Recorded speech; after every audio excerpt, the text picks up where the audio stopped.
Hey guys, it's Dr. Justin Marcagiani here. Today we're going to be talking about B vitamins and why they are so important for your energy. All right, before we dive in, put your comments down below. Let me know your thoughts. Smash that like button, thumbs up, and hit that bell so you get notifications of great content coming your way. So B vitamins, they really play a very important role in generating energy in the mitochondria. So you have B1, which is going to be thymine, B2, which is riboflavin, B3 is niacin, B5 is pantothenic acid, B6 is pyridoxal 5-phosphate. Then you have I think it's B7 is like a biotin. And then you have B9, which essentially is folate. And then you have B12, which is going to be your methylated B12 or hydroxyl or adenylyl B12. Those are your big B vitamins. Now, B vitamins are going to be very high in animal products, meat. They're going to be high in nutritional yeast. They'll be high in seafood. They'll also be high in some of your green vegetables. So really important, whole foods are going to be the way to get a lot of your B vitamins, especially B12. You're not going to get that quite in plant products as much. Now, very important, when you consume lots of carbohydrate and refined sugar, you're going to burn through a lot of your B vitamins, right? So lots of sugar, when glucose and such gets burnt metabolically, it's going to cause you to burn up a lot of B vitamins and a lot of magnesium. So lots of refined processed carbohydrates, sugar, and alcohol will cause you to deplete a lot of your B vitamins, right? A lot of people that have Irish descent, they tend to be prone to alcoholism. Why? Because you deplete a lot of B vitamins when you drink alcohol, and if you're already functionally kind of predisposed to be low in certain B vitamins, that can trigger and drive more alcohol addiction by depleting a lot of your B vitamins. So B vitamins, very, very important. So obviously a good multivitamin or a good B vitamin complex is going to have a combination of those. Where you see a lot of crappy supplements is you see a lot of folic acid, which doesn't get converted well in 30 to 70% of the population.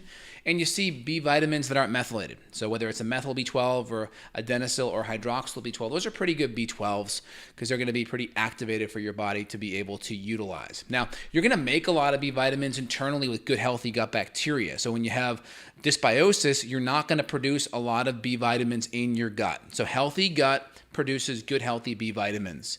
When you have a lot of dysbiosis or SIBO, you're going to not have that input of good nutrition, endogenous nutritional production. When you have poor hydrochloric acid production and or gut inflammation, you may not make what's called intrinsic factor to bind to and absorb your B12. So B12 is one of these kind of, I call it, it's like a relay race. So you have the first baton is handed off in the gut when you have B12 bind to intrinsic factor, and the second baton is now handed off in the ileum at the end of the small intestine. And if we have gut inflammation, the parietal cells are affected in that stomach area. They make hydrochloric acid. They also make intrinsic factor, and may not make that first baton to be able to toss it off to the intrinsic factor, and then it may not be able to toss the baton off to the ileum. So B12 is one of those ones that can be really affected by inflammation. And if you're not breaking down your protein and your animal products, you may not get enough of it. So we have our B1, 2, 3, 5, 6 really good B vitamins. B12 is going to be the harder one. Folate or B9 is going to be consumed primarily through animal and plant-based products, right? Green vegetables. And we talked about the reason why these B vitamins are so important: energy production.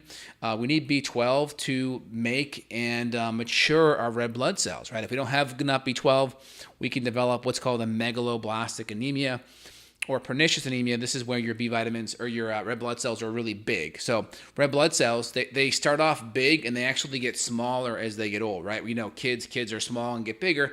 Red blood cells actually are bigger and get smaller. And when red blood cells are too big, it's because of lack of B vitamins. And when they're too small, it's because of lack of iron.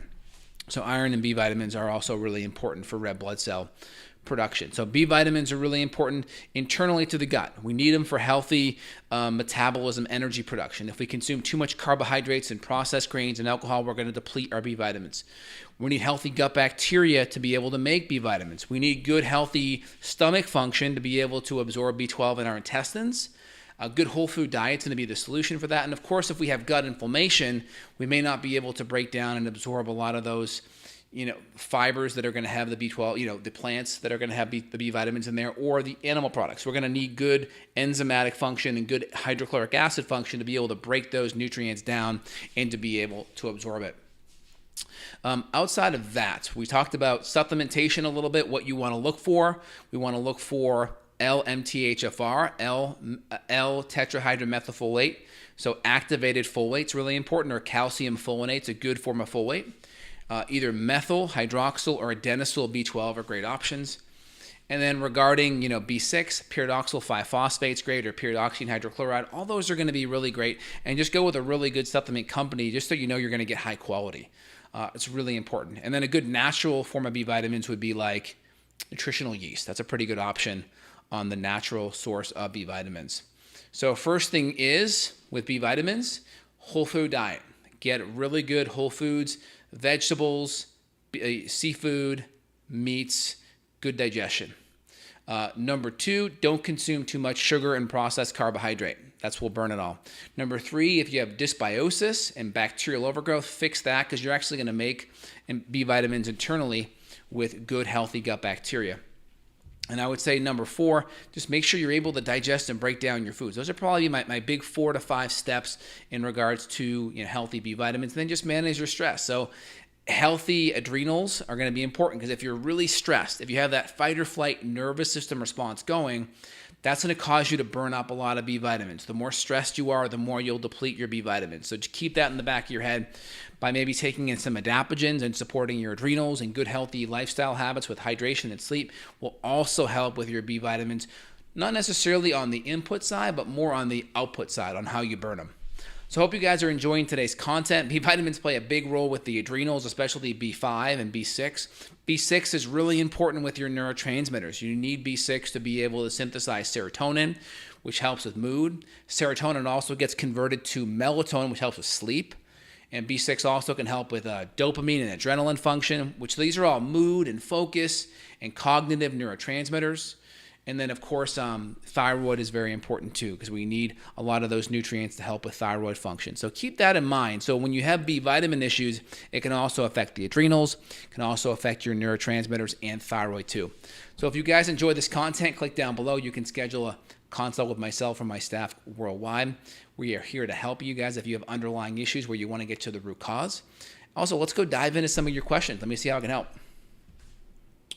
What is up? All right.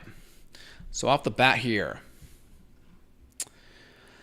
how do I feed my energy storehouse, which is the mitochondria, if HV, gut issues? Okay, so if I have gut issues. So first thing is really good diet. So good proteins, good fatty acids, more carbohydrates from vegetables than fruit and starch. It's a pretty good rule of thumb. You can always tweak that if you're more active, right? That's fine. You can do more starch if that's the case.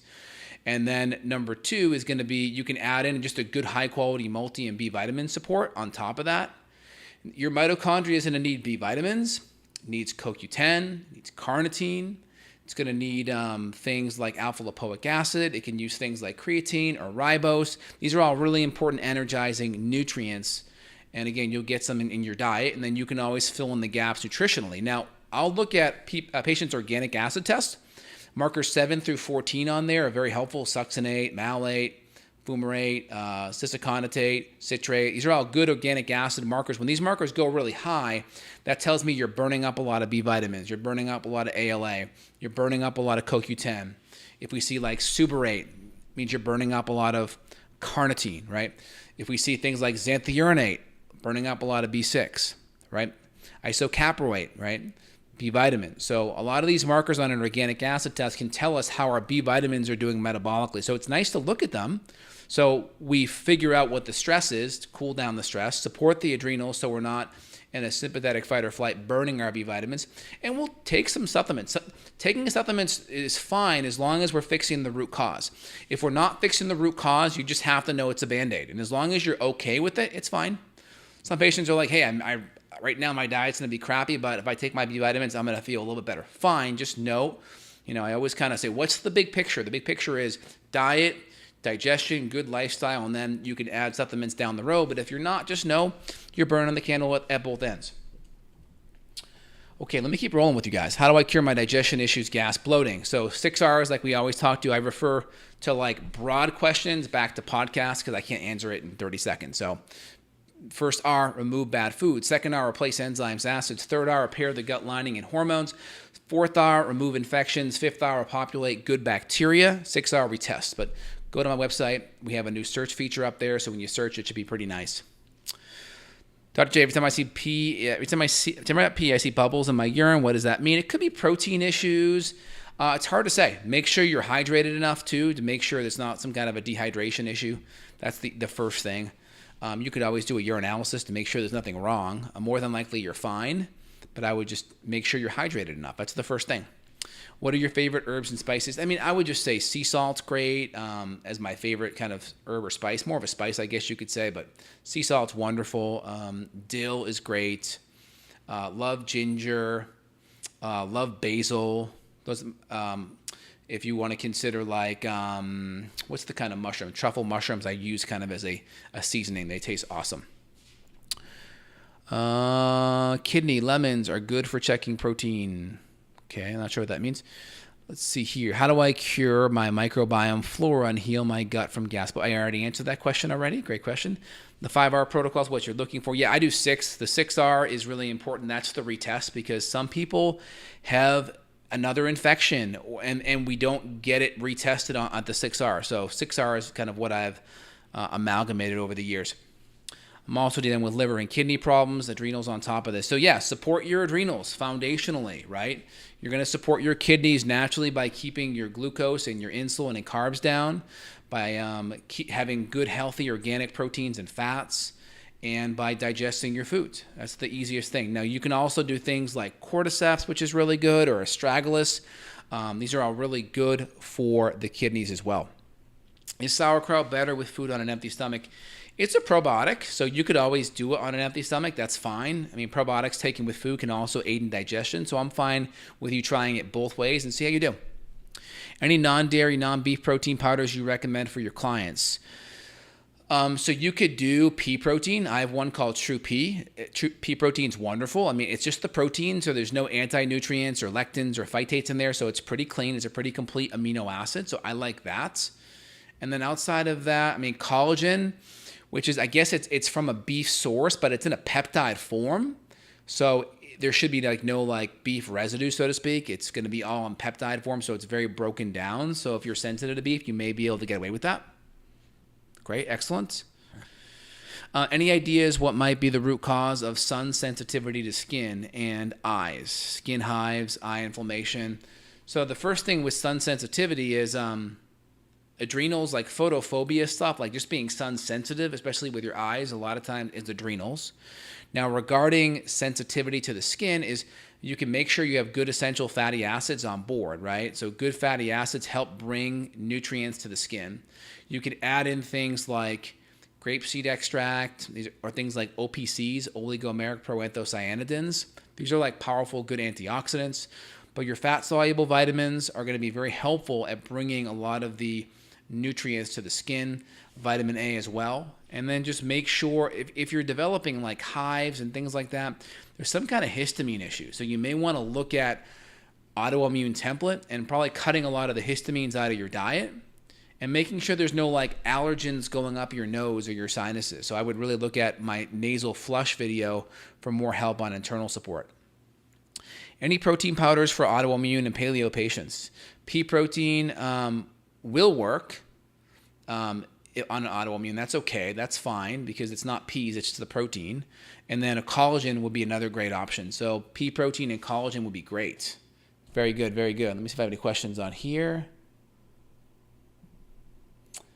MTHFR is also a big deal. Yeah, so MTHFR, I just assume everyone has MTHFR. So 30 to 70% of the population may have MTHFR, where they have a significant inhibition of being able to metabolize folate, and especially B12.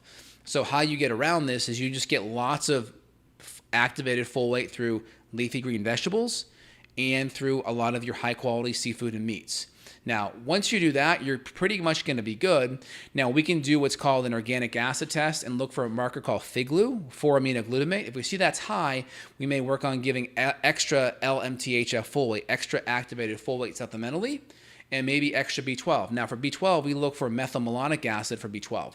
So we can look at organic acid. So I always tell my patients, if they think they have an MTHFR issue, a lot do. It may not be a problem. So get your diet really good, test those organic acids and see how they're doing. If they're really high isn't good, we may come in there and actually support that better. So that's kind of how I look at that. get your diet good and see what happens next. Yep, so if you have hives are histamine intolerance for sure. All right, guys, if you enjoyed today's content, click down below. Really appreciate it. Thumbs up and shoot me over a review and then screenshot it for me. justinhealth.com/iTunes. Do a review for me. Give it a screenshot. Email it.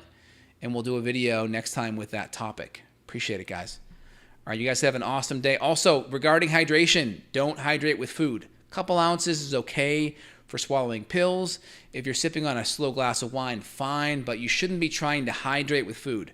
At least 10 minutes before or at least an hour and a half, 2 hours after is a pretty good way of doing it. And then how do I feel about hair mineral testing? I don't love it because if you have crappy digestion, the minerals and the nutrients you're eating won't make it to your hair effectively. So because hair is such a downstream marker, I like upstream markers such as digestion and intercellular nutrients better. Great questions, y'all. All right, you guys have an awesome day. Take care. Bye.